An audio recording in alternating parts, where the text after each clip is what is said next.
The person is living a life that is a series of broken dreams.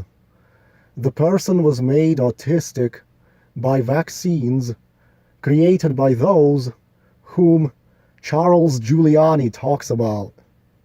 The person was made psychotic by those that Charles Giuliani talks about, because they decided to burn an entire mountain with wildfires because of some gematria-based moon-worshipping ritual.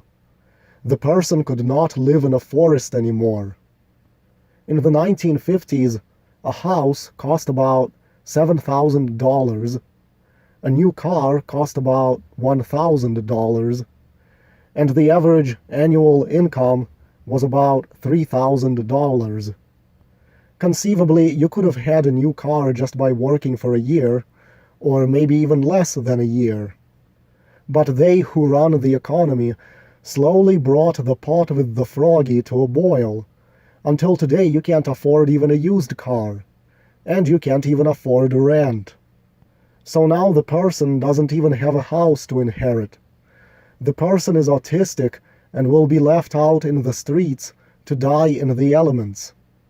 The person wanted to be sexy, like the various sexy teenage boys, like this.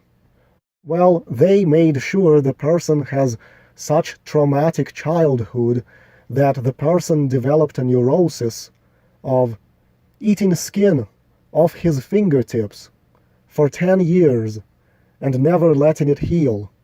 That kind of continuous trauma to the skin weakened the skin and created vitiligo. Now the person can't be sexy like these teenage boys. The person thought he could drive to the forest in a car, but no. It's impossible to afford a used car that will satisfy government regulations. The person thought he'd make money on YouTube, because YouTube has lied to everyone that it's just filled with regular users making money, when in reality it's filled with individuals that are specially privileged, and either originate from the tribe Charles Giuliani talks about, or are people that seriously lick that tribe's ass. Turns out all YouTube personalities that make millions or hundreds of thousands of dollars on YouTube are Masonic, and specially put into place and promoted through the algorithm, just like the people on television. So, fame on YouTube is an exercise in futility for any average person. Don't even try. Same with writing fictional books. All famous authors come from a certain tribe Charles Giuliani talks about. They all write only tribe-approved propaganda. A regular person wishing to be a novelist, even a self-published one, doesn't stand a chance, especially if the person is bashing or exposing the tribe in the novels in any way. If the person instead had been born into the tribe with the man of the house involved in Freemasonry, this is how the person's life would have been. The tribe's masonry cult controls the whole world, which means every government, all law enforcement, and the business and entertainment sectors. This allows Masonry to create anything they want with no red tape or regulations of any kind getting in the way. Of course, they obey regulations such as building and zoning codes as part of the grand deception, but still, it's so much easier for them. So if I wanted to be a millionaire, but I had no talent whatsoever, here's how it would have been done. Let's say I decide to build a hotel resort in Las Vegas. I and the fellow Masons would work out a basic plan of what I want. The Jewish bankers would lend me all the money I need to build my hotel and casino. Any government red tape would be bypassed because, well, the cult is essentially the government. Next, talented Gentiles who went to universities to become engineers and put themselves in debt in consequence, would be hired to draw up plans for the building and the grounds and all the attractions. Then Gentile construction workers would be employed to build it all. Gentiles of the brown-skinned races would be hired to act as waiters and custodial staff inside the hotel and casino and to perform other menial jobs. I will never have had to really use my imagination or lift a finger in regards to any labor, because I would be the boss. I would go down in history books as an inventive genius entrepreneur, and the wage slave Gentiles who worked to build it all would die in poverty with nothing. This is how America was built. This is how the world was built.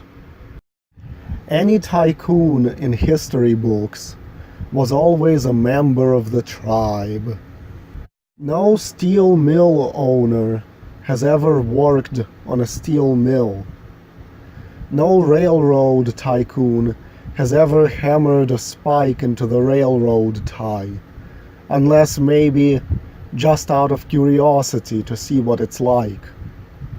If you're reading in history books that these men like J.P. Morgan started out as lowly laborers in the industry they eventually came to dominate, you are reading lies and propaganda.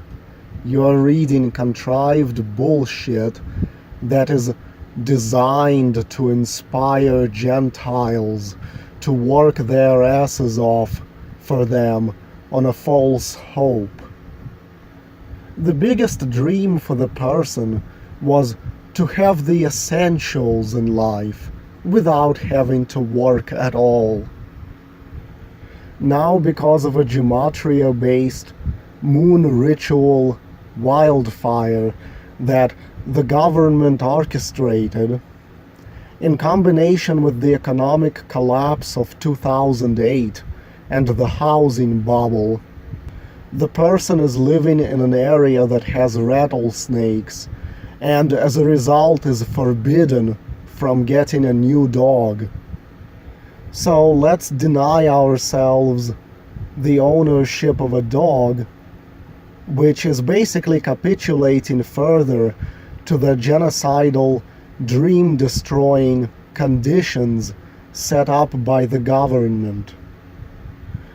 The person should have also been able to get a girlfriend at 14 years of age and have a child at 14 years of age, where the parents would be both 14. Children should be birthed right at puberty. Imagine you are a 2-year-old toddler and your dad looks this young. But the government has set up an existence where that's impossible. The person was also turned into an incel by circumstances outside the person's control, circumstances that affected the world and had begun with World War II, if not earlier. And how about living in a world without security cameras, like the selfish baby boomers had? Now all that's left is to mark time and await death.